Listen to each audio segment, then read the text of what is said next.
ਸਤਿ ਸ਼੍ਰੀ ਅਕਾਲ ਜੀ ਸਾਰਿਆਂ ਨੂੰ। ਸਟੋਰੀਜ਼ ਕਲਾਸਿਕ ਵਿੱਚ ਸਵਾਗਤ ਹੈ। ਦੋਸਤੋ, ਉਮੀਦ ਕਰਦੇ ਹਾਂ ਤੁਸੀਂ ਸਾਰੇ ਠੀਕ ਠਾਕ ਹੋਵੋਗੇ ਅਤੇ ਮਾफ़ੀ ਚਾਹੁੰਦੇ ਹਾਂ ਕਿ ਅਸੀਂ ਇੱਕ ਦੋ ਦਿਨ ਤੁਹਾਡੇ ਲਈ ਕਹਾਣੀਆਂ ਨਹੀਂ ਲੈ ਕੇ ਆ ਸਕੇ, ਕੋਈ ਟੈਕਨੀਕਲ ਰੀਜ਼ਨ ਦੇ ਕਾਰਨ।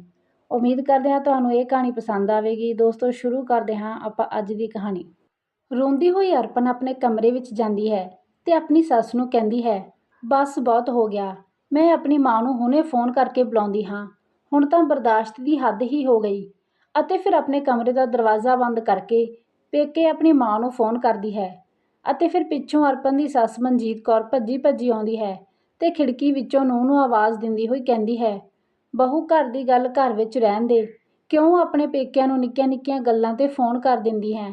ਧੀਏ, ਇਹ ਇੰਨੀ ਵੱਡੀ ਗੱਲ ਵੀ ਨਹੀਂ ਹੈ ਕਿ ਤੂੰ ਪੇਕੇ ਫ਼ੋਨ ਕਰਕੇ ਆਪਣੀ ਮਾਂ ਨੂੰ ਸਭ ਕੁਝ ਦੱਸੇ। ਘਰਾਂ ਵਿੱਚ ਛੋਟੀਆਂ ਮੋਟੀਆਂ ਗੱਲਾਂ ਤਾਂ ਹੁੰਦੀਆਂ ਹੀ ਰਹਿੰਦੀਆਂ ਨੇ, ਆਪਾਂ ਮਿਲ ਬੈਠ ਕੇ ਗੱਲ ਨੂੰ ਸੁਲਝਾ ਲਵਾਂਗੇ। ਅੱਗੋਂ ਅੱਖਾਂ ਕੱਢਦੀ ਹੋਈ ਅਰਪਨ ਬੋਲੀ, ਨਹੀਂ ਮੰਮੀ ਜੀ, ਹੁਣ ਗੱਲ ਕਰਨ ਨਾਲ ਗੱਲ ਨਹੀਂ ਬਣੂਗੀ। ਹਰ ਗੱਲ 'ਤੇ ਟੋਕ ਟਕਾਈ ਮੇਰੇ ਉੱਤੇ ਹੀ ਲਗਾਈ ਜਾਂਦੀ ਹੈ। ਕੀ ਘਰ ਦੇ ਹਾਲਾਤਾਂ ਦੀ ਜ਼ਿੰਮੇਵਾਰ ਸਿਰਫ ਮੈਂ ਹਾਂ? ਤਾਂ ਸਾਰੀ ਰੋਕ ਟੋਕ ਸਿਰਫ ਮੇਰੇ ਉੱਤੇ ਹੀ ਕਿਉਂ? ਹੁਣ ਮੈਂ ਇਸ ਘਰ ਵਿੱਚ ਇੱਕ ਪਲ ਵੀ ਨਹੀਂ ਰਹੂੰਗੀ। ਘਰ ਦੇ ਸਾਰੇ ਪੈਸਿਆਂ 'ਤੇ ਕਬਜ਼ਾ ਕਰਕੇ ਬੈਠੀ ਹੈ ਅਤੇ ਮੈਨੂੰ ਸਿਰਫ ਆਪਣੇ ਹਿਸਾਬ ਨਾਲ ਹੀ ਪੈਸੇ ਖਰਚਣ ਲਈ ਦਿੰਦੀ ਹੈ।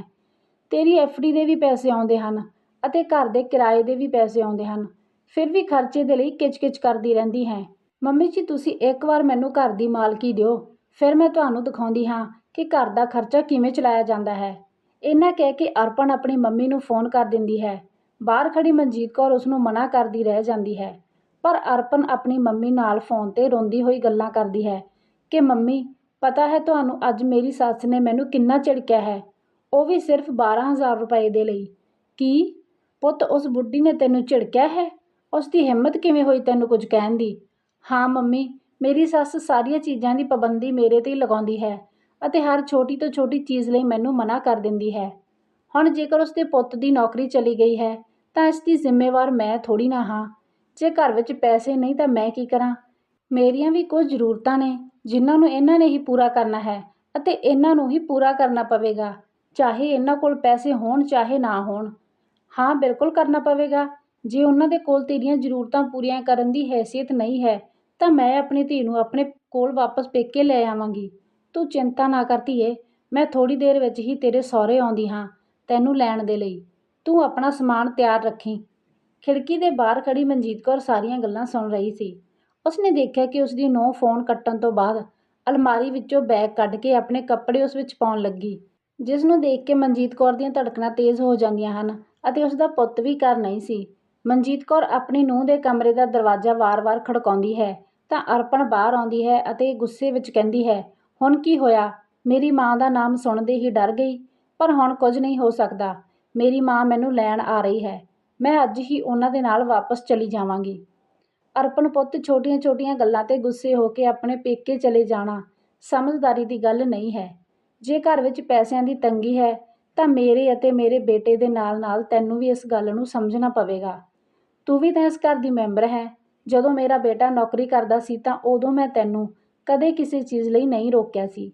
ਜਿੱਥੇ ਤੈਨੂੰ ਜਿੰਨਾ ਪੈਸਾ ਚਾਹੀਦਾ ਸੀ ਤੂੰ ਖਰਚ ਕਰਦੀ ਸੀ ਅਤੇ ਮੈਂ ਤੈਨੂੰ ਕਦੇ ਵੀ ਕੁਝ ਨਹੀਂ ਕਿਹਾ ਸੀ।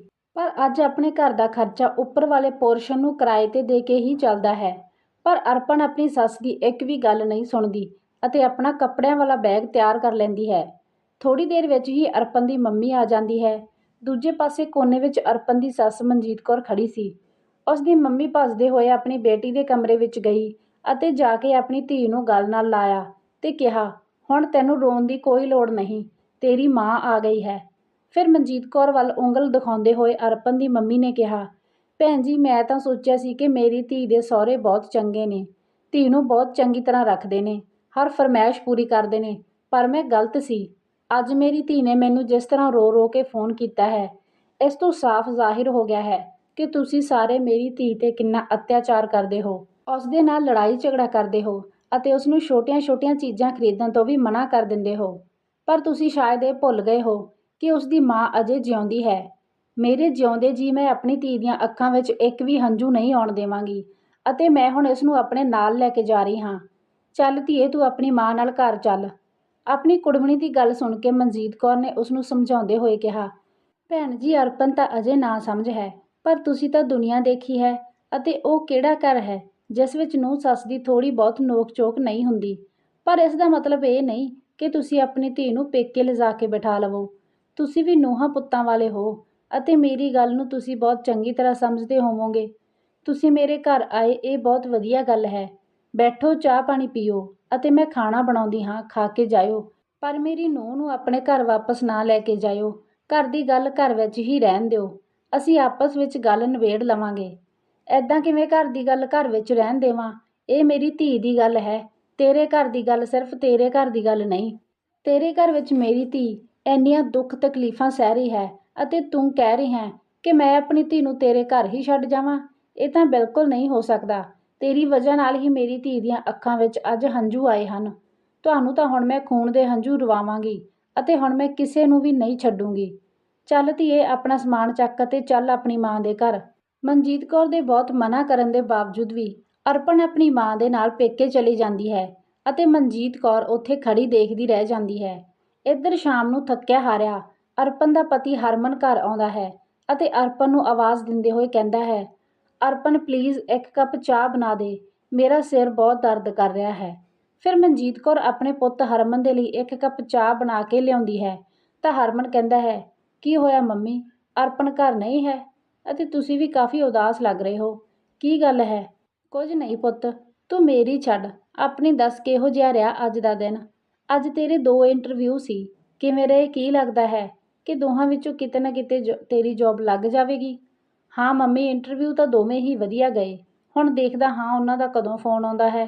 ਮੈਂ ਤਾਂ ਆਪਣੇ ਵੱਲੋਂ ਜੌਬ ਲੱਭਣ ਦੀ ਪੂਰੀ ਕੋਸ਼ਿਸ਼ ਕਰ ਰਿਹਾ ਹਾਂ, ਪਰ ਲੱਗਦਾ ਹੈ ਅੱਜ ਕੱਲ੍ਹ ਮੇਰੀ ਕਿਸਮਤ ਹੀ ਮੇਰਾ ਸਾਥ ਨਹੀਂ ਦੇ ਰਹੀ। ਜੇ ਇਹਨਾਂ ਦੋਹਾਂ ਵਿੱਚੋਂ ਮੇਰੀ ਜੌਬ ਕਿਤੇ ਵੀ ਲੱਗ ਜਾਂਦੀ ਹੈ ਤਾਂ ਮੈਂ ਸਭ ਕੁਝ ਠੀਕ ਕਰ ਦੇਵਾਂਗਾ, ਤੇ ਅਰਪਣ ਨੂੰ ਵੀ ਕੋਈ ਸ਼ਿਕਾਇਤ ਦਾ ਮੌਕਾ ਨਹੀਂ ਮਿਲੇਗਾ। ਵੈਸੇ ਅਰਪਣ ਦਿਖਾਈ ਨਹੀਂ ਦੇ ਰਹੀ, ਉਹ ਆਪਣੇ ਕਮਰੇ ਵਿੱਚ ਸੌਂ ਰਹੀ ਹੈ। ਨਹੀਂ ਪੁੱਤ, ਹਿਚਕਚਾਉਂਦੇ ਹੋਏ ਮਨਜੀਤ ਕੌਰ ਨੇ ਕਿਹਾ। ਸਵੇਰੇ ਅਰਪਣ ਨੂੰ ਕਰਵਾ ਚੌਥ ਦੀ ਸ਼ਾਪਿੰਗ ਲਈ 12,000 ਰੁਪਏ ਚਾਹੀਦੇ ਸੀ। ਬੇਟਾ, ਜੇਕਰ ਮੈਂ ਉਸਨੂੰ 12,000 ਰੁਪਏ ਦੇ ਦਿੰਦੀ ਤਾਂ ਅਜੇ ਪੂਰਾ ਮਹੀਨਾ ਬਾਕੀ ਹੈ। ਘਰ ਦਾ ਖਰਚਾ ਕਿਵੇਂ ਚੱਲਦਾ? ਮੈਂ ਬਹੁਤ ਮੁਸ਼ਕਲ ਨਾਲ ਘਰ ਦਾ ਖਰਚਾ ਚਲਾ ਰਹੀ ਹਾਂ। ਜਾਂ ਇੰਝ ਕਹਿ ਲਓ ਕਿ ਉਹ ਪੈਸੇ ਮੈਂ ਘਰ ਦੇ ਖਰਚੇ ਲਈ ਬਚਾ ਕੇ ਰੱਖੇ ਹੋਏ ਸੀ, ਜਿਸ ਵਿੱਚੋਂ 2-3 ਮਹੀਨੇ ਕੰਮ ਚੱਲ ਗਿਆ। ਪਰ ਅਰਪਣ ਅਜੇ ਆਪਣੇ ਘਰ ਦੇ ਆਰਥਿਕ ਹਾਲਾਤਾਂ ਨੂੰ ਸਮਝਣ ਲਈ ਤਿਆਰ ਨਹੀਂ ਹੈ। ਉਸ ਦੇ ਹੱਥ ਅਜੇ ਵੀ ਪਹਿਲਾਂ ਦੀ ਤਰ੍ਹਾਂ ਹੀ ਖੁੱਲ੍ਹੇ ਨੇ। ਬਸ ਇਸੇ ਗੱਲ ਨੂੰ ਲੈ ਕੇ ਜਦੋਂ ਦੇਖੋ ਮੂੰਹ ਮੋਟਾ ਕਰਕੇ ਬੈਠ ਜਾਂਦੀ ਹੈ। ਸਾਰੇ ਘਰ ਦੀ ਮਾਲਕਣ ਬਣੀ ਬੈਠੀ ਹੈ, ਸਾਰੇ ਪੈਸੇ ਮੈਨੂੰ ਫੜਾਓ, ਮੈਨੂੰ ਮਾਲਕੀ ਦਿਓ, ਮੈਂ ਹਿਸਾਬ ਨਾਲ ਖਰਚ ਚਲਾਵਾਂਗੀ। ਅਰਪਣ ਦਾ ਇਹ ਕਹਿਣਾ ਹੈ ਕਿ ਫਿਰ ਦੇਖੀ ਮੈਂ ਕਿੰਨੀ ਚੰਗੀ ਤਰ੍ਹਾਂ ਘਰ ਚਲਾਉਂਗੀ। ਪੂਰੇ ਘਰ ਦੇ ਪੈਸਿਆਂ 'ਤੇ ਇਹ ਬੁੱਢੀ ਕੁੰਡਲੀ ਮਾਰ ਕੇ ਬੈਠੀ ਹੈ। ਜੇਕਰ ਖਰਚਾ ਦਿੰਦੀ ਵੀ ਹੈ ਤਾਂ ਕੰਜੂਸੀ ਨਾਲ। ਕੱਲ੍ਹ ਵੀ ਅਰਪਣ ਨੇ ਮੇਰੇ ਕੋਲੋਂ ਪੀਜ਼ਾ ਆਰਡਰ ਕਰਨ ਦੇ ਲਈ ਪੈਸੇ ਮੰਗੇ ਸੀ, ਜੋ ਮੈਂ ਨਹੀਂ ਦੇ ਸਕੀ। ਹੁਣ ਤੂੰ ਹੀ ਦੱਸ ਪੁੱਤ, ਮੈਂ ਇੰਨੇ ਪੈਸੇ ਉਸ ਨੂੰ ਕਿਵੇਂ ਦੇ ਸਕਦੀ ਹਾਂ? ਇਹ ਤਾਂ ਭਲਾ ਹੋਵੇ ਉਹ ਤੇਰੇ ਪਾਪਾ ਦਾ, ਜੋ ਸਾਨੂੰ 2 ਮੰਜ਼ਲਾ ਮਕਾਨ ਬਣਵਾ ਕੇ ਦੇ ਗਏ। ਇਸ ਲਈ ਮੈਂ ਘਰ ਦੇ ਖਰਚੇ ਚਲਾਉਣ ਦੇ ਲਈ ਉੱਪਰ ਵਾਲਾ ਪੋਰਸ਼ਨ ਕਿਰਾਏ ਲਈ ਦੇ ਦਿੱਤਾ, ਜਿਸ ਨਾਲ 10-12,000 ਰੁਪਏ ਤਾਂ ਨਹੀਂ ਆਉਂਦੇ, ਪਰ ਘਰ ਦਾ ਖਰਚਾ ਚੱਲ ਰਿਹਾ ਹੈ। ਮੰਮੀ, ਇਹ ਗੱਲ ਤਾਂ ਸਹੀ ਹੈ, ਪਰ ਇਸ ਵਿੱਚ ਤਾਂ ਸਭ ਤੋਂ ਜ਼ਿਆਦਾ ਐਡਜਸਟਮੈਂਟ ਤੁਹਾਨੂੰ ਹੀ ਕਰਨਾ ਪੈ ਰਿਹਾ ਹੈ। ਸਾਡਾ ਕਮਰਾ ਤਾਂ ਪਹਿਲਾਂ ਤੋਂ ਹੀ ਨੀਚੇ ਵਾਲਾ ਸੀ, ਪਰ ਤੁਹਾਡਾ ਕਮਰਾ ਜਦੋਂ ਤੋਂ ਘਰ ਬਣਿਆ ਹੈ ਉਦੋਂ ਤੋਂ ਹੀ ਉੱਪਰ ਹੀ ਸੀ। ਤੁਹਾਨੂੰ ਇਸ ਆਰਥਿਕ ਤੰਗੀ ਦੀ ਵਜ੍ਹਾ ਨਾਲ ਉੱਪਰ ਵਾਲਾ ਕਮਰਾ ਛੱਡ ਕੇ ਥੱਲੇ ਮਹਿਮਾਨਾਂ ਲਈ ਬਣੇ ਕਮਰੇ 'ਚ ਰਹਿਣਾ ਪੈ ਰਿਹਾ ਹੈ। ਤਾਂ ਕੀ ਹੋਇਆ ਬੇਟਾ, ਥੱਲੇ ਮਹਿਮਾਨਾਂ ਵਾਲਾ ਕਮਰਾ ਵੀ ਤਾਂ ਸਾਡਾ ਹੀ ਕਮਰਾ ਹੈ। ਥੋੜ੍ਹਾ ਬਹੁਤ ਜ਼ਿੰਦਗੀ ਵਿੱਚ ਕਦੇ-ਕਦੇ ਕੁਝ ਅਜਿਹੇ ਹਾਲਾਤ ਆ ਜਾਂਦੇ ਹਨ, ਜਿਨ੍ਹਾਂ ਵਿੱਚ ਸਾਨੂੰ ਉਸ ਦੇ ਹਿਸਾਬ ਨਾਲ ਐਡਜਸਟਮੈਂਟ ਕਰਨੀ ਪੈਂਦੀ ਹੈ।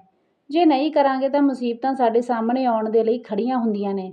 ਇਸ ਲਈ ਸਾਨੂੰ ਸੋਚ ਸਮਝ ਕੇ ਕੰਮ ਕਰਨਾ ਪੈਂਦਾ ਹੈ। ਬੇਟਾ, ਥੋੜ੍ਹੇ ਬਹੁਤ ਪੈਸੇ ਬਿਮਾਰੀ ਸ਼ੁਮਾਰੀ ਦੇ ਲਈ ਵੀ ਬਚਾ ਕੇ ਰੱਖਣੇ ਪੈਂਦੇ ਨੇ।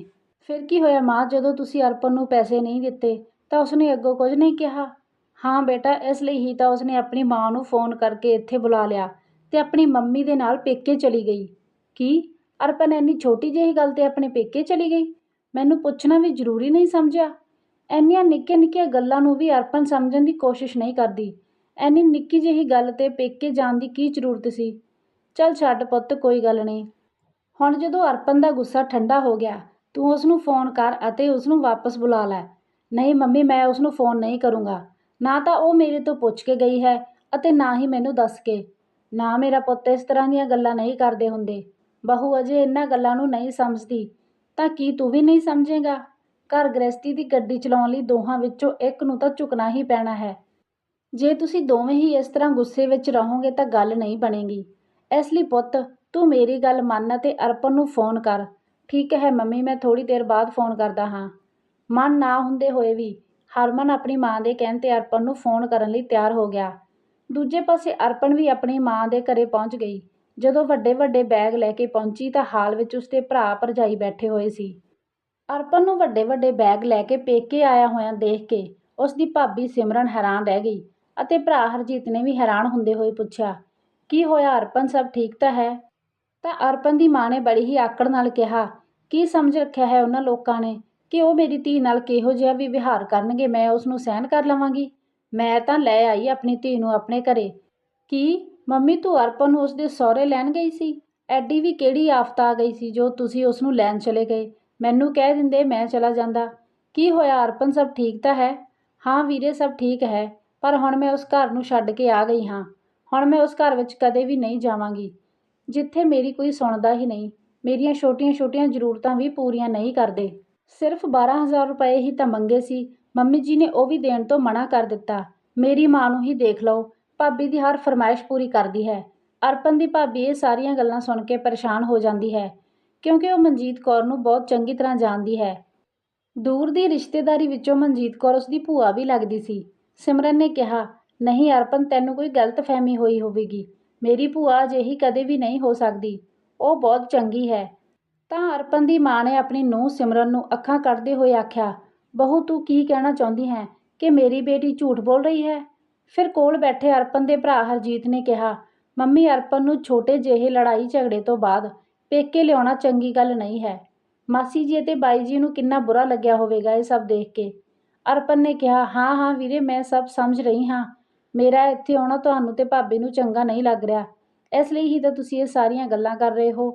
ਪੁੱਤ ਤੂੰ ਚਿੰਤਾ ਨਾ ਕਰ, ਤੇਰੀ ਮਾਂ ਅਜੇ ਜਿਉਂਦੀ ਹੈ ਅਤੇ ਜੇਕਰ ਤੈਨੂੰ ਮੈਂ ਲੈ ਕੇ ਆਈ ਹਾਂ ਤਾਂ ਆਪਣੇ ਦਮ ਤੇ ਲੈ ਕੇ ਆਈ ਹਾਂ, ਤੇਰੇ ਭਰਾ ਭਰਜਾਈ ਦੇ ਦਮ ਤੇ ਨਹੀਂ। ਮੇਰੀ ਪੈਨਸ਼ਨ ਦੇ ਪੈਸੇ ਆਉਂਦੇ ਹਨ ਤੇ ਸਾਰਾ ਘਰ ਵੀ ਮੇਰਾ ਹੀ ਹੈ। ਤਾਂ ਕੀ ਮੈਂ ਆਪਣੀ ਧੀ ਨੂੰ ਇਸ ਘਰ ਵਿੱਚ ਨਹੀਂ ਬੁਲਾ ਸਕਦੀ? ਮੈਂ ਆਪਣੀ ਧੀ ਨੂੰ ਪੂਰੀ ਜ਼ਿੰਦਗੀ ਆਪਣੇ ਨਾਲ ਰੱਖ ਸਕਦੀ ਹਾਂ ਅਤੇ ਉਸਦੇ ਖਰਚੇ ਵੀ ਚਲਾ ਸਕਦੀ ਹਾਂ। ਪੂਰੇ 40,000 ਰੁਪਏ ਪੈਨਸ਼ਨ ਆਉਂਦੀ ਹੈ ਮੇਰੀ। ਸਿਮਰਨ ਤੋਂ ਇਹ ਸੁਣ ਕੇ ਰਿਹਾ ਨਹੀਂ ਗਿਆ ਅਤੇ ਉਸਨੇ ਕਿਹਾ, ਵੈਸੇ ਵੀ ਅੱਧੀ ਤੋਂ ਜ਼ਿਆਦਾ ਪੈਨਸ਼ਨ ਤਾਂ ਹਰ ਮਹੀਨੇ ਦੀਦੀ ਹੀ ਲੈ ਜਾਂਦੀ ਹੈ। ਥੋੜ੍ਹੀ ਬਹੁਤ ਸਾਡੇ ਲਈ ਹੀ ਬਚਦੀ ਹੈ। ਹੁਣ ਉਹ ਵੀ ਘਰੇ ਆ ਗਈ ਤਾਂ ਉਹ ਵੀ ਸਾਡੇ ਲਈ ਨਹੀਂ ਰਹੀ। ਸਾਡੇ ਘਰ ਦੇ ਹਾਲਾਤ ਵੀ ਕੁਝ ਜ਼ਿਆਦਾ ਚੰਗੇ ਨਹੀਂ। ਤੇਰੇ ਬੇਟੇ ਦੀ ਦੁਕਾਨ ਵੀ ਠੀਕ ਨਹੀਂ ਚੱਲ ਰਹੀ। ਘਰ ਦਾ ਖਰਚਾ ਪੈਨਸ਼ਨ ਦੇ ਪੈਸਿਆਂ ਨਾਲ ਹੀ ਚੱਲਦਾ ਹੈ। ਬਹੁਤ ਮੁਸ਼ਕਲ ਨਾਲ ਅਸੀਂ ਆਪਣੇ ਬੱਚਿਆਂ ਦੀ ਸਕੂਲ ਦੀ ਫੀਸ ਕੱਢ ਪਾਉਂਦੇ ਹਾਂ। ਹਰ ਚੀਜ਼ ਦੀ ਕਟੌਤੀ ਕਰਦੇ ਹਾਂ ਤਾਂ ਕਿਤੇ ਜਾ ਕੇ ਘਰ ਦਾ ਖਰਚਾ ਚੱਲਦਾ ਹੈ। ਅਤੇ ਤੁਸੀਂ ਦੀਦੀ ਦੇ ਵਿਆਹ ਵਿੱਚ ਸਾਰਾ ਫੰਡ ਖਰਚ ਕਰ ਦਿੱਤਾ ਸੀ। ਉਹਨਾਂ ਲਈ ਕਾਫੀ ਸਾਰਾ ਸਮਾਨ ਖਰੀਦ ਕੇ ਦਿੱਤਾ ਅਤੇ ਨਾਲ ਹੀ ਨਾਲ ਗਹਿਣੇ ਵੀ ਬਣਵਾ ਕੇ ਦਿੱਤੇ। ਸਭ ਕੁਝ ਉਹਨਾਂ ਦੇ ਹਿਸਾਬ ਨਾਲ ਕੀਤਾ ਸੀ। ਸਾਡੇ ਲਈ ਤਾਂ ਕੁਝ ਬਚਿਆ ਹੀ ਨਹੀਂ। ਥੋੜ੍ਹੀ ਜਿਹੀ ਬਸ ਪੈਨਸ਼ਨ ਹੀ ਸੀ, ਉਸ 'ਚੋਂ ਵੀ ਸਾਨੂੰ ਅੱਧੇ ਪੈਸੇ ਹੀ ਬਚਦੇ ਸੀ। ਹੁਣ ਤੁਸੀਂ ਦੀਦੀ ਨੂੰ ਘਰੇ ਲੈ ਆਏ, ਹੁਣ ਤਾਂ ਉਹ ਵੀ ਨਹੀਂ ਬਚਣੇ। ਨੂੰਹ ਦੀ ਗੱਲ ਸੁਣ ਕੇ ਅਰਪਣ ਦੀ ਮੰਮੀ ਬਹੁਤ ਗੁੱਸੇ ਵਿੱਚ ਬੋਲੀ, ਹਰਜੀਤ, ਤੇਰੀ ਬਹੂ ਦੀ ਜ਼ੁਬਾਨ ਬਹੁਤ ਚੱਲਣ ਲੱਗ ਪਈ ਹੈ। ਮੈਂ ਗਰੀਬ ਘਰ ਦੀ ਕੁੜੀ ਨੂੰ ਆਪਣੇ ਘਰ ਦੀ ਨੂੰਹ ਇਸ ਲਈ ਬਣਾਇਆ ਸੀ ਕਿ ਸਾਡੇ ਘਰ ਵਿੱਚ ਝੁਕ ਕੇ ਰਹੇਗੀ, ਹਰ ਚੀਜ਼ ਵਿੱਚ ਐਡਜਸਟ ਕਰਕੇ ਰਹੇਗੀ। ਅਸੀਂ ਜਿਵੇਂ ਕਹਾਂਗੇ ਉਸੇ ਤਰ੍ਹਾਂ ਕਰੇਗੀ। ਪਰ ਮੈਂ ਨੋਟਿਸ ਕੀਤਾ ਹੈ ਕਿ ਤੇਰੀ ਪਤਨੀ ਦੀ ਜ਼ੁਬਾਨ ਕਈ ਦਿਨਾਂ ਤੋਂ ਕੁਝ ਜ਼ਿਆਦਾ ਹੀ ਚੱਲਣ ਲੱਗ ਪਈ ਹੈ। ਇਹ ਸੁਣ ਕੇ ਸਿਮਰਨ ਦੀਆਂ ਅੱਖਾਂ ਵਿੱਚ ਹੰਝੂ ਆ ਗਏ ਅਤੇ ਉਹ ਆਪਣੇ ਦੋਵਾਂ ਬੱਚਿਆਂ ਦਾ ਹੱਥ ਫੜ ਕੇ ਕਮਰੇ ਵਿੱਚ ਜਾਣ ਲੱਗੀ। ਮਹਾਰਾਣੀ, ਹੁਣ ਕਮਰੇ ਵਿੱਚ ਕਿੱਥੇ ਜਾ ਰਹੀ ਹੈ? ਮੇਰੀ ਬੇਟੀ ਆਈ ਹੈ, ਰਸੋਈ ਵਿੱਚ ਜਾ ਕੇ ਉਸ ਲਈ ਵਧੀਆ ਵਧੀਆ ਖਾਣਾ ਬਣਾ। ਦੱਸ ਬੇਟਾ ਅਰਪਣ, ਕੀ ਖਾਵੇਂਗੀ? ਜੋ ਤੂੰ ਖਾਣਾ ਪਸੰਦ ਕਰੇਂਗੀ ਉਹੀ ਬਣਵਾਵਾਂਗੀ ਤੇਰੀ ਭਾਬੀ ਤੋਂ। ਮੰਮੀ, ਅੱਜ ਮੈਂ ਘਰ ਦਾ ਖਾਣਾ ਨਹੀਂ ਖਾਵਾਂਗੀ। ਮੈਂ ਸਹੁਰੇ ਘਰ ਦਾ ਖਾਣਾ ਖਾ ਖਾ ਕੇ ਬੋਰ ਹੋ ਗਈ ਹਾਂ। ਮੇਰੀ ਬੁੱਢੀ ਸੱਸ ਮੈਨੂੰ ਬਾਹਰ ਦਾ ਖਾਣਾ ਨਹੀਂ ਮੰਗਵਾਉਣ ਦਿੰਦੀ ਸੀ। ਹਮੇਸ਼ਾ ਪੈਸਿਆਂ ਦੀ ਹੀ ਤੰਗੀ ਦੱਸਦੀ ਰਹਿੰਦੀ ਹੈ। ਅੱਜ ਮੈਂ ਆਨਲਾਈਨ ਆਰਡਰ ਕਰਾਂਗੀ ਤੇ ਆਪਣੀ ਪਸੰਦ ਦਾ ਕੁਝ ਮੰਗਵਾਵਾਂਗੀ। ਠੀਕ ਹੈ ਮੰਮੀ? ਹਾਂ ਬੇਟਾ ਠੀਕ ਹੈ, ਤੂੰ ਜੋ ਮੰਗਵਾਉਣਾ ਹੈ ਮੰਗਵਾ ਲੈ। ਤੇਰੀ ਮਾਂ ਦੀ ਪੈਨਸ਼ਨ ਆਉਂਦੀ ਹੈ, ਕਿਸੇ ਦੇ ਅੱਗੇ ਹੱਥ ਅੱਡਣ ਦੀ ਲੋੜ ਨਹੀਂ। ਫਿਰ ਆਪਣਾ ਫੋਨ ਕੱਢ ਕੇ ਅਰਪਣ ਅਲੱਗ-ਅਲੱਗ ਤਰ੍ਹਾਂ ਦੇ 2 ਪੀਜ਼ੇ ਆਰਡਰ ਕਰ ਦਿੰਦੀ ਹੈ ਅਤੇ ਨਾਲ ਹੀ ਹੋਰ ਵੀ ਬਰਗਰ, ਫ੍ਰੈਂਚ ਫਰਾਈਜ਼, ਬਹੁਤ ਕੁਝ ਬਾਹਰ ਦਾ ਖਾਣਾ ਮੰਗਵਾ ਲੈਂਦੀ ਹੈ। ਆਪਣੇ ਕਮਰੇ ਵਿੱਚ ਬੈਠ ਕੇ ਸਭ ਕੁਝ ਖਾਣ ਲੱਗਦੀ ਹੈ ਤਾਂ ਹਰਮਨ ਅਰਪਣ ਨੂੰ ਵੀਡੀਓ ਕਾਲ ਕਰਦਾ ਹੈ। ਅਰਪਣ ਵੀ ਇਹ ਦਿਖਾਉਣ ਦੇ ਲਈ ਕਿ ਉਹ ਆਪਣੀ ਮਾਂ ਦੇ ਘਰ ਕਿੰਨੀ ਖੁਸ਼ ਹੈ, ਵੀਡੀਓ ਕਾਲ ਚੱਕਦੀ ਹੈ ਤਾਂ ਹਰਮਨ ਨੇ ਕਿਹਾ, ਅਰਪਣ ਤੂੰ ਬਿਨਾਂ ਦੱਸੇ ਪੇਕੇ ਕਿਉਂ ਚਲੀ ਗਈ? ਇੱਥੇ ਮਾਂ ਅਤੇ ਮੈਂ ਅਸੀਂ ਦੋਵੇਂ ਤੇਰੇ ਲਈ ਕਿੰਨਾ ਪਰੇਸ਼ਾਨ ਹਾਂ। ਅਰਪਣ ਫੋਨ 'ਤੇ ਆਪਣੇ ਸਾਹਮਣੇ ਰੱਖੇ ਹੋਏ ਪੀਜ਼ੇ ਬਰਗਰ ਦਿਖਾਉਂਦੀ ਹੋਈ ਕਹਿੰਦੀ ਹੈ, ਮੇਰੀ ਚਿੰਤਾ ਨਾ ਕਰੋ, ਮੈਂ ਹੁਣ ਆਪਣੀ ਮਾਂ ਦੇ ਘਰ ਆ ਗਈ ਹਾਂ ਅਤੇ ਬਹੁਤ ਸੁਖੀ ਹਾਂ। ਦੇਖੋ, ਜੋ ਮੈਂ ਖਾਣਾ ਸੀ ਉਹ ਮੈਂ ਆਰਡਰ ਕਰ ਲਿਆ। ਮੇਰੀ ਮਾਂ ਨੇ ਇੱਕ ਵਾਰ ਵੀ ਮਨਾ ਨਹੀਂ ਕੀਤਾ ਤੇ ਤੇਰੀ ਮਾਂ ਮੈਨੂੰ ਛੋਟੀਆਂ-ਛੋਟੀਆਂ ਗੱਲਾਂ 'ਤੇ ਵੀ ਰੋਕ-ਟੋਕ ਕਰਦੀ ਹੈ। ਪੂਰੇ ਘਰ ਦੀ ਮਾਲਕਣ ਬਣੀ ਬੈਠੀ ਹੈ। ਕਿਰਾਏ ਦੇ ਪੈਸੇ ਵੀ ਆਪ ਰੱਖਦੀ ਹੈ ਅਤੇ ਐਫ.ਡੀ ਦੇ ਪੈਸੇ ਵੀ ਆਪਣੇ ਕੋਲ ਹੀ ਰੱਖਦੀ ਹੈ ਤੇ ਮੈਨੂੰ ਉਹਨਾਂ ਅੱਗੇ ਹੱਥ ਅੱਡਣੇ ਪੈਂਦੇ ਹਨ ਤੇ ਇੱਦਾਂ ਇੱਕ-ਇੱਕ ਪੈਸਾ ਮੰਗਣਾ ਮੈਨੂੰ ਬਿਲਕੁਲ ਵੀ ਪਸੰਦ ਨਹੀਂ ਹੈ। ਅਰਪਣ ਦੀਆਂ ਗੱਲਾਂ ਸੁਣ ਕੇ ਹਰਮਨ ਨੂੰ ਗੁੱਸਾ ਆ ਜਾਂਦਾ ਹੈ ਤੇ ਉਹ ਫੋਨ ਕੱਟ ਦਿੰਦਾ ਹੈ ਤੇ ਕੋਲ ਬੈਠੀ ਹਰਮਨ ਦੀ ਮਾਂ ਕਹਿੰਦੀ ਹੈ, ਬੇਟਾ ਫੋਨ ਕਿਉਂ ਕੱਟ ਦਿੱਤਾ? ਮੰਮੀ, ਮੈਂ ਤਾਂ ਉਸ ਨਾਲ ਗੱਲ ਕਰਨ ਲਈ ਫੋਨ ਕੀਤਾ ਸੀ, ਪਰ ਉਹ ਤਾਂ ਆਪਣੇ ਪੇਕਿਆਂ ਦੀ ਹੀ ਹੈਂਕੜੀ ਦਿਖਾ ਰਹੀ ਹੈ। ਰਹਿ ਲੈਣ ਦੇ ਉਸਨੂੰ ਆਪਣੀ ਮਾਂ ਦੇ ਘਰੇ, ਕਰ ਲੈਣ ਦੇ ਉਸਨੂੰ ਆਪਣੇ ਸਾਰੇ ਚਾਅ ਪੂਰੇ। ਜਦੋਂ ਉਸਨੂੰ ਸਾਡੀ ਜ਼ਰੂਰਤ ਹੋਵੇਗੀ ਆਪੇ ਆ ਜਾਵੇਗੀ। ਅਰਪਣ ਤੋਂ ਇਲਾਵਾ ਵੀ ਮੇਰੇ ਕੋਲ ਬਹੁਤ ਸਾਰੇ ਕੰਮ ਨੇ। ਜਦੋਂ ਮੈਨੂੰ ਜੌਬ ਮਿਲ ਜਾਵੇਗੀ ਮੈਂ ਸਭ ਕੁਝ ਠੀਕ ਕਰ ਦੇਵਾਂਗਾ। ਕਰਵਾ ਚੌਥ ਆਉਣ ਵਾਲਾ ਸੀ। ਅਰਪਣ ਦੀ ਭਾਬੀ ਸਿਮਰਨ ਨੇ ਆਪਣੀ ਸੱਸ ਨੂੰ ਕਿਹਾ, ਮੰਮੀ ਜੀ, ਕਰਵਾ ਚੌਥ ਆਉਣ ਵਾਲਾ ਹੈ। ਮੈਂ ਸੋਚ ਰਹੀ ਸੀ ਕਿ ਇੱਕ ਸੂਟ ਖਰੀਦ ਲਵਾਂ ਕਰਵਾ ਚੌਥ 'ਤੇ ਪਾਉਣ ਲਈ। ਹਾਂ ਮੰਮੀ, ਮੈਂ ਵੀ ਭਾਬੀ ਦੇ ਨਾਲ ਬਾਜ਼ਾਰ ਜਾਊਂਗੀ। ਮੈਂ ਵੀ ਕਰਵਾ ਚੌਥ ਦੇ ਲਈ ਸੂਟ ਖਰੀਦਣਾ ਹੈ। ਮੈਂ ਆਪਣੀ ਸੱਸ ਤੋਂ ਕਰਵਾ ਚੌਥ ਦੇ ਲਈ 12,000 ਰੁਪਏ ਮੰਗੇ ਸੀ ਤਾਂ ਉਹਨਾਂ ਨੇ ਮਨਾ ਕਰ ਦਿੱਤਾ ਸੀ। ਸਿਰਫ 1,000 ਰੁਪਏ ਹੀ ਦੇ ਰਹੀ ਸੀ। ਮੰਮੀ ਦੱਸੋ, ਕੀ 1,000 ਰੁਪਏ ਵਿੱਚ ਸੂਟ ਖਰੀਦਿਆ ਜਾਂਦਾ ਹੈ? ਮੈਂ ਆਪਣੇ ਵਿਆਹ ਵਿੱਚ ਡੇਲੀ ਪਾਉਣ ਵਾਲੇ ਸੂਟ 2-2 ਹਜ਼ਾਰ ਰੁਪਏ ਦੇ ਖਰੀਦੇ ਸੀ ਤੇ ਉਹ ਮੈਨੂੰ ਕਰਵਾ ਚੌਥ 'ਤੇ 1,000 ਰੁਪਇਆ ਫੜਾ ਰਹੀ ਸੀ। ਆਪਣੀ ਬੇਟੀ ਦੇ ਹੱਥ ਵਿੱਚ 12,000 ਰੁਪਏ ਰੱਖੇ ਅਤੇ ਅਰਪਣ ਦੀ ਮਾਂ ਨੇ ਕਿਹਾ, ਲੈ ਬੇਟਾ, ਆ ਲੈ ਪੈਸੇ ਅਤੇ ਖਰੀਦ ਲਿਆ ਬਾਜ਼ਾਰ ਵਿੱਚੋਂ ਆਪਣੀ ਪਸੰਦ ਦੇ ਜਿੰਨੇ ਮਰਜ਼ੀ ਸੂਟ। ਤੇ ਕੋਲ ਖੜੀ ਸਿਮਰਨ ਨੇ ਕਿਹਾ, ਮਾਂ ਜੀ, ਮੈਨੂੰ ਵੀ ਪੈਸੇ ਦੇ ਦਿਓ, ਮੈਂ ਵੀ ਸੂਟ ਖਰੀਦਣਾ ਹੈ। ਤੈਨੂੰ ਸੂਟ ਖਰੀਦਣ ਦੀ ਕੀ ਜ਼ਰੂਰਤ ਹੈ? ਕੋਈ ਪੁਰਾਣਾ ਸੂਟ ਹੋਵੇਗਾ ਤੇਰੇ ਕੋਲ, ਉਹੀ ਡਰਾਈ ਕਲੀਨ ਕਰਵਾ ਕੇ ਪਾ ਲੈਣਾ। ਤੇ ਹੁਣ ਸਰਦੀਆਂ ਵਿੱਚ ਤੇਰੇ ਪੇਕਿਆਂ ਵਿੱਚ ਵਿਆਹ ਹੈ, ਮੈਨੂੰ ਉਦੋਂ ਫਿਰ ਤੋਂ ਤੈਨੂੰ ਨਵੇਂ ਸੂਟ ਲੈ ਕੇ ਦੇਣੇ ਪੈਣਗੇ। ਹੁਣ ਉਦੋਂ ਹੀ ਨਵਾਂ ਸੂਟ ਲੈ ਲਵੀਂ ਅਤੇ ਕਰਵਾ ਚੌਥ 'ਤੇ ਹੁਣ ਕੋਈ ਪੁਰਾਣਾ ਸੂਟ ਹੀ ਪਾ ਲੈਣਾ ਅਤੇ ਉਸੇ ਨਾਲ ਹੀ ਕੰਮ ਚਲਾ। ਆਪਣੀ ਸੱਸ ਦਾ ਦਿਓਰਾ ਵਿਹਾਰ ਦੇਖ ਕੇ ਸਿਮਰਨ ਦਾ ਮਨ ਬਹੁਤ ਖਰਾਬ ਹੁੰਦਾ ਹੈ। ਅਰਪਣ ਹਰ ਰੋਜ਼ ਆਪਣੀ ਭਾਬੀ ਤੋਂ ਨਵੀਆਂ-ਨਵੀਆਂ ਚੀਜ਼ਾਂ ਖਾਣ ਲਈ ਫਰਮਾਇਸ਼ਾਂ ਕਰਦੀ ਰਹਿੰਦੀ ਹੈ। ਕਦੇ ਇਹ ਬਣਾ ਦਿਓ, ਕਦੇ ਉਹ ਬਣਾ ਦਿਓ। ਪੂਰਾ ਦਿਨ ਸਿਮਰਨ ਰਸੋਈ ਵਿੱਚ ਖੜੀ ਰਹਿੰਦੀ। ਉਹ ਆਪਣੇ ਬੱਚਿਆਂ ਉੱਪਰ ਵੀ ਧਿਆਨ ਨਹੀਂ ਦੇ ਪਾਉਂਦੀ ਸੀ। ਅਰਪਣ ਤੇ ਉਸਦੀ ਮਾਂ ਹਾਲ ਵਿੱਚ ਬੈਠੀਆਂ ਗੱਲਾਂ ਕਰ ਰਹੀਆਂ ਸੀ ਤੇ ਹਾਲ ਵਿੱਚ ਹੀ ਸਿਮਰਨ ਦੇ ਦੋਵੇਂ ਬੱਚੇ ਖੇਡ ਰਹੇ ਸੀ। ਖੇਡਦੇ-ਖੇਡਦੇ ਸਿਮਰਨ ਦੀ ਬੇਟੀ ਡਿੱਗ ਪੈਂਦੀ ਹੈ, ਜਿਸ ਨਾਲ ਉਸਦੇ ਗੋਡਿਆਂ 'ਤੇ ਸੱਟ ਲੱਗ ਗਈ। ਖੂਨ ਵੀ ਨਿਕਲਣ ਲੱਗਿਆ ਅਤੇ ਉਹ ਕਾਫੀ ਦੇਰ ਤੱਕ ਰੋਂਦੀ ਰਹੀ। ਪਰ ਅਰਪਣ ਅਤੇ ਉਸਦੀ ਮਾਂ ਨੇ ਆਪਣੀ ਪੋਤੀ ਨੂੰ ਨਹੀਂ ਚੁੱਕਿਆ ਅਤੇ ਆਪਣੇ ਕਮਰੇ ਵਿੱਚ ਚਲੀਆਂ ਗਈਆਂ। ਉਸ ਸਮੇਂ ਹਰਜੀਤ ਦੁਕਾਨ ਤੋਂ ਵਾਪਸ ਆਇਆ ਤਾਂ ਦੇਖਦਾ ਹੈ ਕਿ ਉਸਦੀ ਮਾਂ ਅਤੇ ਭੈਣ ਆਰਾਮ ਨਾਲ ਕਮਰੇ ਵਿੱਚ ਬੈਠ ਕੇ ਗੱਲਾਂ ਕਰ ਰਹੀਆਂ ਨੇ ਤੇ ਕੋਲ ਹੀ ਉਸਦੀ ਬੇਟੀ ਬੈਠੀ ਰੋ ਰਹੀ ਹੈ ਤੇ ਉਸਨੂੰ ਕੋਈ ਚੁੱਕ ਨਹੀਂ ਰਿਹਾ। ਇਹ ਦੇਖ ਕੇ ਹਰਜੀਤ ਨੂੰ ਗੁੱਸਾ ਆ ਜਾਂਦਾ ਹੈ ਤੇ ਕਹਿੰਦਾ ਹੈ, ਮੰਮੀ 1 ਮਿੰਟ ਬਾਹਰ ਆਇਓ, ਕੁਝ ਗੱਲ ਕਰਨੀ ਹੈ। ਦੋਵੇਂ ਬਾਹਰ ਆ ਜਾਂਦੀਆਂ ਨੇ। ਮਾਂ, ਬਹੁਤ ਹੋ ਗਿਆ, ਹੁਣ ਤੁਸੀਂ ਦੋਵੇਂ ਮਾਵਾਂ ਧੀਆਂ ਇਸ ਘਰ ਵਿੱਚ ਆਰਾਮ ਨਾਲ ਰਹੋ।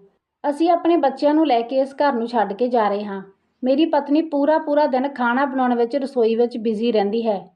ਨਾ ਤਾਂ ਉਹ ਬੱਚਿਆਂ ਨੂੰ ਠੀਕ ਤਰ੍ਹਾਂ ਨਾਲ ਪੜ੍ਹਾ ਪਾ ਰਹੀ ਹੈ ਅਤੇ ਨਾ ਹੀ ਉਹਨਾਂ ਵੱਲ ਧਿਆਨ ਦੇ ਰਹੀ ਹੈ। ਬੱਚਿਆਂ ਦੇ ਪੇਪਰ ਚੱਲ ਰਹੇ ਨੇ ਤਾਂ ਕੀ ਅਰਪਣ ਉਹਨਾਂ ਨੂੰ ਥੋੜ੍ਹਾ ਜਿਹਾ ਪੜ੍ਹਾ ਵੀ ਨਹੀਂ ਸਕਦੀ ਹੈ? ਘਰ ਵਿੱਚ ਕੋਈ ਕੰਮ ਨਹੀਂ ਹੈ। ਸਾਰਾ ਦਿਨ ਦੋਵੇਂ ਵਿਹਲੀਆਂ ਬੈਠ ਕੇ ਗੱਲਾਂ ਕਰਦੀਆਂ ਰਹਿੰਦੀਆਂ ਹੋ। ਨਾ ਤਾਂ ਘਰ ਦੇ ਕੰਮਾਂ ਵਿੱਚ ਕੋਈ ਹੱਥ ਵਟਾਉਂਦੀਆਂ ਹੋ ਅਤੇ ਨਾ ਹੀ ਬੱਚਿਆਂ ਨੂੰ ਸੰਭਾਲਦੀਆਂ ਹੋ। ਉੱਤੋਂ ਆਪਣੇ ਪੈਸਿਆਂ ਦੀ ਆਕੜ ਅਲੱਗ ਦਿਖਾਉਂਦੀਆਂ ਰਹਿੰਦੀਆਂ ਹੋ। ਬਸ ਹੁਣ ਬਹੁਤ ਹੋ ਗਿਆ। ਤੂੰ ਰਹਿ ਮਾਂ ਆਪਣੀ ਧੀ ਅਤੇ ਪੈਸਿਆਂ ਦੇ ਨਾਲ। ਸਾਡੇ ਕੋਲ ਜਿੰਨਾ ਪੈਸਾ ਹੈ ਅਸੀਂ ਓਨੇ ਨਾਲ ਗੁਜ਼ਾਰਾ ਕਰ ਲਵਾਂਗੇ ਅਤੇ ਇੱਕ ਦੂਜੇ ਨੂੰ ਸਮਾਂ ਵੀ ਦੇ ਸਕਾਂਗੇ। ਜਿਸ ਨੂੰ ਸੁਣ ਕੇ ਅਰਪਣ ਤੇ ਉਸਦੀ ਮਾਂ ਹੈਰਾਨ ਹੋ ਜਾਂਦੀਆਂ ਨੇ ਕਿ ਜੇਕਰ ਵੀਰਾ ਤੇ ਭਾਬੀ ਇੱਥੋਂ ਚਲੇ ਗਏ ਤਾਂ ਸਾਡੀਆਂ ਫਰਮਾਇਸ਼ਾਂ ਕੌਣ ਪੂਰੀਆਂ ਕਰੇਗਾ? ਖਾਣਾ ਕੌਣ ਬਣਾਵੇਗਾ? ਘਰ ਕੌਣ ਸੰਭਾਲੇਗਾ? ਬੇਟਾ, ਜੇਕਰ ਤੂੰ ਚਲਿਆ ਗਿਆ ਤਾਂ ਸਾਡੀ ਦੇਖਭਾਲ ਕੌਣ ਕਰੂਗਾ? ਤੁਸੀਂ ਦੋਵੇਂ ਸਾਡੇ ਇਕੱਲੇ ਪੁੱਤ ਨੂੰ ਹੋ। ਸਾਡੀ ਦੇਖਭਾਲ ਕਰਨਾ ਤੁਹਾਡਾ ਫਰਜ਼ ਬਣਦਾ ਹੈ। ਤਾਂ ਹਰਜੀਤ ਨੇ ਕਿਹਾ ਕਿ ਮੰਮੀ, ਫਿਰ ਤਾਂ ਅਰਪਣ ਦਾ ਵੀ ਫਰਜ਼ ਬਣਦਾ ਹੈ ਕਿ ਉਹ ਆਪਣੀ ਮਾਂ ਅਤੇ ਪਤੀ ਦੀ ਦੇਖਭਾਲ ਕਰੇ। ਪਰ ਉਹ ਤਾਂ ਆਪਣੇ ਸਹੁਰਿਆਂ ਦੀਆਂ ਕਮੀਆਂ ਗਿਣਾਉਂਦੇ ਥੱਕਦੀ ਹੀ ਨਹੀਂ। ਉਹ ਆਪਣੇ ਸਹੁਰਿਆਂ ਵਿੱਚ ਥੋੜ੍ਹਾ ਜਿਹਾ ਐਡਜਸਟਮੈਂਟ ਵੀ ਨਹੀਂ ਕਰ ਸਕਦੀ। ਹੁਣ ਬਸ ਬਹੁਤ ਹੋ ਗਿਆ, ਮੈਂ ਨਹੀਂ ਰਹੂੰਗਾ ਇਸ ਘਰ ਵਿੱਚ। ਉਦੋਂ ਹੀ ਅਰਪਣ ਦੀ ਸੱਸ ਦਾ ਫੋਨ ਅਰਪਣ ਦੀ ਮਾਂ ਨੂੰ ਆਉਂਦਾ ਹੈ ਤੇ ਉਹ ਕਹਿੰਦੀ ਹੈ, ਭੈਣ ਜੀ, ਮੇਰੇ ਬੇਟੇ ਨੂੰ ਨੌਕਰੀ ਮਿਲ ਗਈ ਹੈ। ਤੁਸੀਂ ਚਾਹੋ ਤਾਂ ਜਿਸ ਤਰ੍ਹਾਂ ਆਪਣੀ ਧੀ ਨੂੰ ਸਹੁਰਿਆਂ ਤੋਂ ਲੈ ਕੇ ਗਏ ਸੀ ਉਸੇ ਤਰ੍ਹਾਂ ਵਾਪਸ ਛੱਡ ਕੇ ਜਾਓ। ਮੈਂ ਕਿਉਂ ਵਾਪਸ ਛੱਡਾਂ? ਹਰਮਨ ਨੂੰ ਕਹੋ, ਉਹ ਆਪੇ ਆ ਕੇ ਲੈ ਜਾਵੇਗਾ। ਨਹੀਂ ਭੈਣ ਜੀ, ਜਿਵੇਂ ਤੁਸੀਂ ਆਪਣੀ ਧੀ ਨੂੰ ਲੈ ਕੇ ਗਏ ਸੀ ਉਵੇਂ ਹੀ ਛੱਡ ਕੇ ਜਾਓ। ਮੇਰਾ ਬੇਟਾ ਅਰਪਣ ਨੂੰ ਲੈਣ ਲਈ ਨਹੀਂ ਆਵੇਗਾ ਅਤੇ ਹਰਮਨ ਵੀ ਅਰਪਣ ਨੂੰ ਲੈ ਕੇ ਆਉਣ ਲਈ ਤਿਆਰ ਨਹੀਂ ਹੈ। ਜੇ ਉਹ ਸਹੁਰੇ ਆਉਣਾ ਚਾਹੁੰਦੀ ਹੈ ਤਾਂ ਜਿਵੇਂ ਤੁਸੀਂ ਲੈ ਕੇ ਗਏ ਸੀ ਉਸੇ ਤਰ੍ਹਾਂ ਵਾਪਸ ਛੱਡ ਕੇ ਜਾਓ। ਵਿਆਹ ਤੋਂ ਬਾਅਦ ਧੀਆਂ ਆਪਣੇ ਸਹੁਰੇ ਘਰ ਵਿੱਚ ਰਹਿੰਦੀਆਂ ਹੀ ਚੰਗੀਆਂ ਲੱਗਦੀਆਂ ਹਨ। ਇਸ ਤੋਂ ਜ਼ਿਆਦਾ ਮੈਂ ਤੁਹਾਨੂੰ ਕੁਝ ਨਹੀਂ ਕਹਿਣਾ, ਅੱਗੇ ਤੁਸੀਂ ਖੁਦ ਸਮਝਦਾਰ ਹੋ। ਇੰਨਾ ਕਹਿ ਕੇ ਅਰਪਣ ਦੀ ਸੱਸ ਫੋਨ ਕੱਟ ਦਿੰਦੀ ਹੈ। ਬੇਟੀ ਦੇ ਆਉਣ ਨਾਲ ਘਰ ਵਿੱਚ ਜੋ ਹਾਲਾਤ ਬਣੇ ਹੋਏ ਸੀ ਕਿ ਬੇਟਾ ਤੇ ਨੂੰਹ ਵੀ ਅਰਪਣ ਦੀ ਵਜ੍ਹਾ ਨਾਲ ਘਰ ਛੱਡਣ ਲਈ ਤਿਆਰ ਸਨ। ਕਿਤੇ ਉਸਦੇ ਘਰ ਦਾ ਮਾਹੌਲ ਵਿਗੜ ਨਾ ਜਾਵੇ, ਇਸ ਲਈ ਅਰਪਣ ਦੀ ਮਾਂ ਆਪਣੀ ਧੀ ਨੂੰ ਉਸਦੇ ਸਹੁਰੇ ਘਰ ਛੱਡਣ ਲਈ ਤਿਆਰ ਹੋ ਜਾਂਦੀ ਹੈ ਅਤੇ ਫਿਰ ਆਪਣੀ ਬੇਟੀ ਨੂੰ ਕਹਿੰਦੀ ਹੈ, ਅਰਪਣ ਤੇਰੀ ਸੱਸ ਦਾ ਫੋਨ ਆਇਆ ਸੀ, ਹਰਮਨ ਨੂੰ ਨੌਕਰੀ ਮਿਲ ਗਈ ਹੈ, ਹੁਣ ਤੂੰ ਆਪਣੇ ਸਹੁਰੇ ਘਰ ਆਰਾਮ ਨਾਲ ਜਾ ਸਕਦੀ ਹੈ।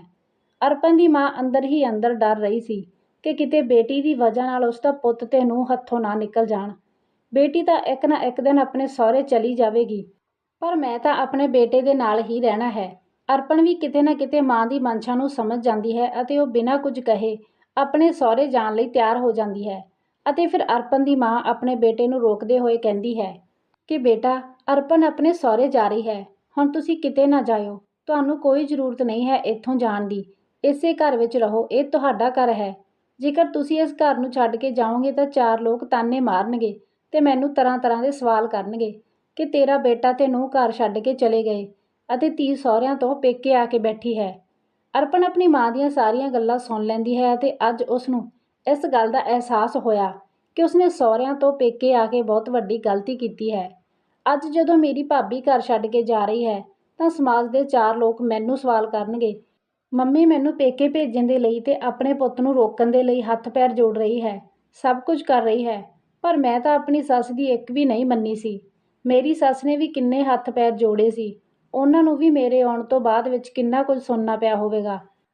ਹੁਣ ਅਰਪਣ ਨੂੰ ਹੌਲੀ ਹੌਲੀ ਸਭ ਸਮਝ ਆਉਣ ਲੱਗਿਆ ਸੀ ਅਤੇ ਉਹ ਚੁੱਪਚਾਪ ਆਪਣੇ ਸਹੁਰੇ ਪਹੁੰਚ ਗਈ। ਅਰਪਣ ਨੂੰ ਸਹੁਰੇ ਛੱਡਣ ਲਈ ਨਾਲ ਉਸਦੀ ਮੰਮੀ ਗਈ ਸੀ ਤਾਂ ਅਰਪਣ ਦੀ ਸੱਸ ਅਤੇ ਉਸਦੇ ਪਤੀ ਹਰਮਨ ਉਸਦਾ ਇੰਤਜ਼ਾਰ ਕਰ ਰਹੇ ਸੀ। ਅਤੇ ਚਾਹ ਨਾਸ਼ਤਾ ਲੈਣ ਤੋਂ ਬਾਅਦ ਅਰਪਣ ਦੀ ਸੱਸ ਨੇ ਚਾਬੀਆਂ ਵਾਲਾ ਗੁੱਛਾ ਨੂੰਹ ਦੇ ਹੱਥ ਵਿੱਚ ਫੜਾਉਂਦੇ ਹੋਏ ਕਿਹਾ, ਆ ਲੈ ਪੁੱਤ ਘਰ ਦੀ ਮਾਲਕੀ, ਤੇ ਅੱਜ ਤੋਂ ਘਰ ਦੀਆਂ ਸਾਰੀਆਂ ਜ਼ਿੰਮੇਵਾਰੀਆਂ ਤੇਰੀਆਂ, ਹੁਣ ਸਾਰੀ ਮਾਲਕੀ ਤੂੰ ਹੀ ਸੰਭਾਲ। ਵੈਸੇ ਵੀ ਮੇਰੀ ਉਮਰ ਹੋ ਗਈ ਹੈ, ਹੁਣ ਇਹ ਸਭ ਮੇਰੇ ਤੋਂ ਨਹੀਂ ਸੰਭਾਲਿਆ ਜਾਂਦਾ। ਘਰ ਵਿੱਚ ਨੂੰਹ ਹੈ ਤਾਂ ਹੁਣ ਉਹੀ ਬਸ ਘਰ ਗ੍ਰਹਿਸਤੀ ਸੰਭਾਲੇ, ਬਾਕੀ ਕਿਹੜੇ ਪੈਸੇ ਕਿੱਥੋਂ ਆਉਂਦੇ ਨੇ ਉਹ ਤਾਂ ਤੈਨੂੰ ਪਤਾ ਹੀ ਹੈ। ਹੁਣ ਉਹ ਸਾਰੇ ਤੂੰ ਹੀ ਰੱਖ ਅਤੇ ਆਪਣੇ ਹਿਸਾਬ ਨਾਲ ਘਰ ਦੀ ਗ੍ਰਹਿਸਤੀ ਚਲਾ। ਮੈਨੂੰ ਮੇਰੀ ਨੂੰਹ ਤੋਂ ਪੂਰੀ ਆਸ ਹੈ ਕਿ ਉਹ ਮੈਨੂੰ ਨਿਰਾਸ਼ ਨਹੀਂ ਕਰੇਗੀ।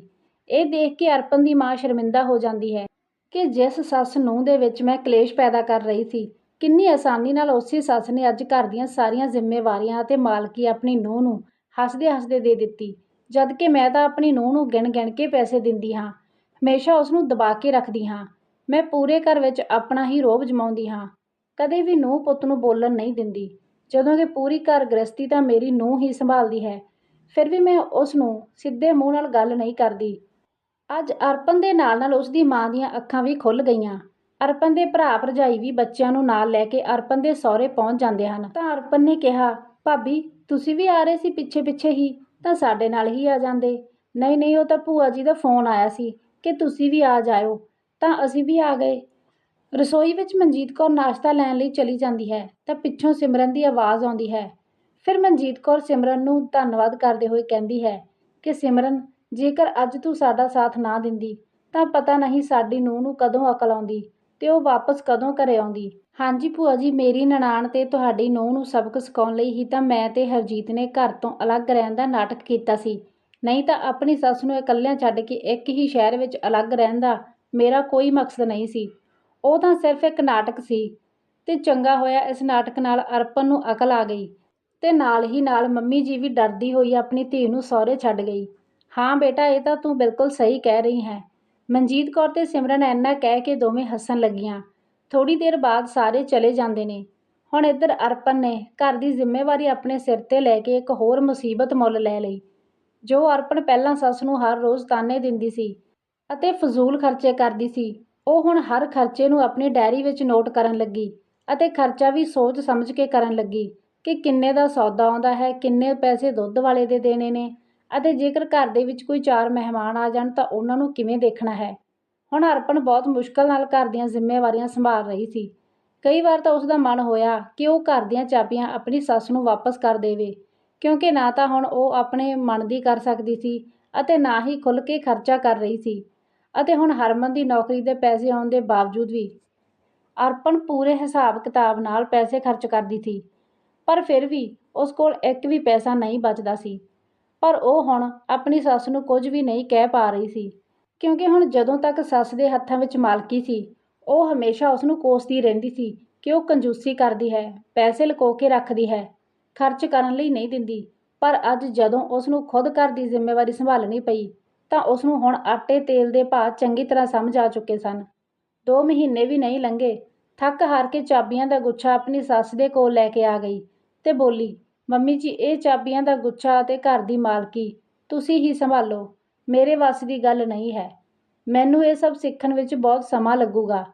ਮੈਨੂੰ 3-4 ਮਹੀਨਿਆਂ ਵਿੱਚ ਇੰਨਾ ਤਾਂ ਸਮਝ ਆ ਗਿਆ ਕਿ ਮੇਰੀ ਨਾਸਮਝੀ ਦੇ ਨਾਲ ਬਹੁਤ ਸਾਰੀਆਂ ਪ੍ਰੋਬਲਮਸ ਹੋ ਗਈਆਂ ਨੇ। ਹੁਣ ਮੈਂ ਆਪਣੀਆਂ ਉਹਨਾਂ ਆਦਤਾਂ ਨੂੰ ਸੁਧਾਰਨ ਦੀ ਕੋਸ਼ਿਸ਼ ਕਰਾਂਗੀ ਅਤੇ ਹੁਣ ਮੈਂ ਘਰ ਦੀ ਮਾਲਕੀ ਲਈ ਕਦੇ ਵੀ ਨਹੀਂ ਆਖਾਂਗੀ। ਤੁਸੀਂ ਆਪਣੇ ਹਿਸਾਬ ਨਾਲ ਖਰਚਾ ਕਰੋ। ਜਦੋਂ ਤੱਕ ਤੁਹਾਡੇ ਹੱਥ ਵਿੱਚ ਮਾਲਕੀ ਸੀ, ਮੈਂ ਹੱਥ ਖੋਲ੍ਹ ਕੇ ਪੈਸੇ ਖਰਚ ਕਰ ਲੈਂਦੀ ਸੀ। ਪਰ ਹੁਣ ਜਦੋਂ ਮੈਂ ਆਪਣੇ ਉੱਪਰ ਇਹ ਸਾਰੀ ਜ਼ਿੰਮੇਵਾਰੀ ਲਈ ਹੈ, ਉਦੋਂ ਤੋਂ ਮੈਂ ਆਪਣੇ ਲਈ ਕੁਝ ਵੀ ਨਹੀਂ ਸੋਚ ਪਾ ਰਹੀ। ਕੋਲ ਹੀ ਬੈਠਾ ਹੋਇਆ ਹਰਮਨ ਹੱਸਦਾ ਹੋਇਆ ਕਹਿਣ ਲੱਗਿਆ, ਕਿਉਂ, ਕੀ ਹੋਇਆ ਅਰਪਣ? ਪਹਿਲਾਂ ਤਾਂ ਤੂੰ ਮਾਂ ਦੀ ਮਾਲਕੀ ਨੂੰ ਬਿਲਕੁਲ ਵੀ ਪਸੰਦ ਨਹੀਂ ਕਰਦੀ ਸੀ, ਅਤੇ ਅੱਜ ਜਦੋਂ ਘਰ ਦੀ ਸਾਰੀ ਮਾਲਕੀ ਤੇਰੇ ਕੋਲ ਆ ਗਈ ਹੈ, ਤਾਂ ਹੁਣ ਤੂੰ ਚਾਬੀਆਂ ਦਾ ਗੁੱਛਾ ਵਾਪਸ ਕਰ ਰਹੀ ਹੈ। ਹਾਂ ਹਾਂ ਹਰਮਨ, ਤੂੰ ਵੀ ਉਡਾ ਲੈ ਮੇਰਾ ਮਜ਼ਾਕ। ਮੈਨੂੰ ਅਜੇ ਇਹ ਸਭ ਸਿੱਖਣ ਵਿੱਚ ਸਮਾਂ ਲੱਗੂਗਾ। ਜਦੋਂ ਆਪਣੇ ਬੱਚੇ ਹੋ ਜਾਣਗੇ, ਉਦੋਂ ਆਪਾਂ ਵੀ ਆਪਣੀਆਂ ਜ਼ਿੰਮੇਵਾਰੀਆਂ ਨਿਭਾਉਣੀਆਂ ਸਿੱਖ ਜਾਵਾਂਗੇ। ਮੰਮੀ ਜੀ, ਮੈਨੂੰ ਮਾਫ਼ ਕਰ ਦਿਓ, ਮੈਂ ਨਾਸਮਝੀ ਵਿੱਚ ਤੁਹਾਡਾ ਦਿਲ ਦੁਖਾਇਆ। ਅਤੇ ਹਰਮਨ, ਤੁਸੀਂ ਵੀ ਮੈਨੂੰ ਮਾਫ਼ ਕਰ ਦਿਓ। ਮੈਨੂੰ ਹੁਣ ਸਮਝ ਆ ਗਿਆ ਕਿ ਸਹੁਰਿਆਂ ਦੇ ਘਰ ਵਿੱਚ ਕਿਸ ਤਰ੍ਹਾਂ ਰਹਿਣਾ ਹੈ। ਫਿਰ ਮਨਜੀਤ ਕੌਰ ਆਪਣੀ ਨੂੰਹ ਅਰਪਣ ਨੂੰ ਗਲੇ ਲਗਾਉਂਦੀ ਹੋਈ ਕਹਿੰਦੀ ਹੈ ਕਿ ਪੁੱਤ, ਤੂੰ ਚਿੰਤਾ ਨਾ ਕਰ ਅਤੇ ਤੈਨੂੰ ਇੰਨਾ ਪਰੇਸ਼ਾਨ ਹੋਣ ਦੀ ਜ਼ਰੂਰਤ ਨਹੀਂ। ਮੈਂ ਅਤੇ ਹਰਮਨ ਤੇਰੇ ਨਾਲ ਹਾਂ। ਮੈਂ ਤੈਨੂੰ ਹੌਲੀ-ਹੌਲੀ ਘਰ ਗ੍ਰਸਤੀ ਦੀਆਂ ਸਾਰੀਆਂ ਚੀਜ਼ਾਂ ਸਿਖਾ ਦੇਵਾਂਗੀ। ਸੱਸ ਸਿਰਫ ਨੋਕ-ਝੋਕ ਲਈ ਹੀ ਨਹੀਂ ਹੁੰਦੀ। ਸੱਸ ਦਾ ਕੰਮ ਆਪਣੀ ਨੂੰਹ ਨੂੰ ਘਰ ਗ੍ਰਸਤੀ ਦੀਆਂ ਗੱਲਾਂ ਸਿਖਾਉਣਾ ਹੁੰਦਾ ਹੈ। ਹਾਂ ਮੰਮੀ ਜੀ, ਤੁਸੀਂ ਬਿਲਕੁਲ ਠੀਕ ਕਹਿ ਰਹੇ ਹੋ। ਕੋਲ ਬੈਠੇ ਹੋਏ ਹਰਮਨ ਨੂੰ ਮਨਜੀਤ ਕੌਰ ਕਹਿੰਦੀ ਹੈ, ਪੁੱਤ ਹਰਮਨ, ਦੀਵਾਲੀ ਆ ਰਹੀ ਹੈ। ਜਾਂ ਅਰਪਣ ਨੂੰ ਇੱਕ ਸੋਹਣਾ ਜਿਹਾ ਸੂਟ ਦਿਵਾ ਦੇ। ਦੀਵਾਲੀ 'ਤੇ ਮੇਰੀ ਨੂੰਹ ਨਵਾਂ ਸੂਟ ਪਾਵੇਗੀ। ਮੰਮੀ ਜੀ, ਤੁਸੀਂ ਵੀ ਸਾਡੇ ਨਾਲ ਚੱਲੋ। ਮੈਂ ਤੁਹਾਨੂੰ ਕਦੇ ਵੀ ਨਵਾਂ ਸੂਟ ਖਰੀਦਦੇ ਨਹੀਂ ਦੇਖਿਆ। ਤੁਸੀਂ ਵੀ ਮੇਰੇ ਨਾਲ ਇੱਕ ਨਵਾਂ ਸੂਟ ਖਰੀਦ ਲਓ। ਸੱਸ ਨੂੰਹ ਦੇ ਇਸ ਪਿਆਰ ਨੂੰ ਦੇਖ ਕੇ ਹਰਮਨ ਦਾ ਮਨ ਬਹੁਤ ਖੁਸ਼ ਹੋਇਆ। ਅਤੇ ਦੂਜੇ ਪਾਸੇ ਅਰਪਣ ਦੀ ਮਾਂ ਵੀ ਹੁਣ ਆਪਣੇ ਨੂੰਹ ਪੁੱਤ ਦੇ ਨਾਲ ਚੰਗਾ ਵਰਤਾਓ ਕਰਨ ਲੱਗੀ। ਹੁਣ ਉਹ ਉਹਨਾਂ ਨੂੰ ਪਿਆਰ ਨਾਲ ਰੱਖਦੀ ਅਤੇ ਉਹਨਾਂ 'ਤੇ ਕੋਈ ਰੋਹਬ ਨਹੀਂ ਜਮਾਉਂਦੀ ਸੀ। ਦੋਸਤੋ, ਸੱਸ ਨੂੰਹ ਦਾ ਰਿਸ਼ਤਾ ਸਿਰਫ ਨੋਕ ਝੋਕ ਤੱਕ ਹੀ ਸੀਮਤ ਨਹੀਂ ਹੁੰਦਾ। ਸੱਸ ਸਾਨੂੰ ਜ਼ਿੰਦਗੀ ਦੀਆਂ ਅਜਿਹੀਆਂ ਸਿੱਖਿਆਵਾਂ ਦਿੰਦੀ ਹੈ ਜੋ ਆਉਣ ਵਾਲੀ ਜ਼ਿੰਦਗੀ ਵਿੱਚ ਸਾਡੇ ਕੰਮ ਆਉਂਦੀਆਂ ਨੇ। ਜੇ ਮਾਂ ਸਾਨੂੰ ਜਨਮ ਦਿੰਦੀ ਹੈ, ਤਾਂ ਸੱਸ ਵੀ ਸਾਨੂੰ ਘਰ ਗ੍ਰਸਤੀ ਦੀਆਂ ਬਰੀਕੀਆਂ ਨੂੰ ਸਿਖਾਉਂਦੀ ਹੈ। ਜੇ ਛੋਟੇ ਨਾਸਮਝੀ ਕਰਦੇ ਨੇ ਅਤੇ ਵੱਡੇ ਥੋੜ੍ਹੀ ਜਿਹੀ ਵੀ ਸਮਝਦਾਰੀ ਦਿਖਾਉਂਦੇ ਨੇ, ਤਾਂ ਘਰ ਵਿੱਚ ਸਭ ਕੁਝ ਵਧੀਆ ਚੱਲਦਾ ਰਹਿੰਦਾ ਹੈ। ਦੋਸਤੋ, ਕਹਾਣੀ ਕਿਹੋ ਜਿਹੀ ਲੱਗੀ ਕਮੈਂਟ ਕਰਕੇ ਜ਼ਰੂਰ ਦੱਸਣਾ ਜੀ। ਵਧੀਆ ਲੱਗੀ ਤਾਂ ਲਾਈਕ ਸ਼ੇਅਰ ਜ਼ਰੂਰ ਕਰਨਾ ਅਤੇ ਜੇਕਰ ਚੈਨਲ 'ਤੇ ਨਵੇਂ ਹੋ ਤਾਂ ਚੈਨਲ ਨੂੰ ਸਬਸਕ੍ਰਾਈਬ ਕਰ ਲੈਣਾ। ਪੂਰੀ ਕਹਾਣੀ ਦੇਖਣ ਲਈ ਧੰਨਵਾਦ ਜੀ।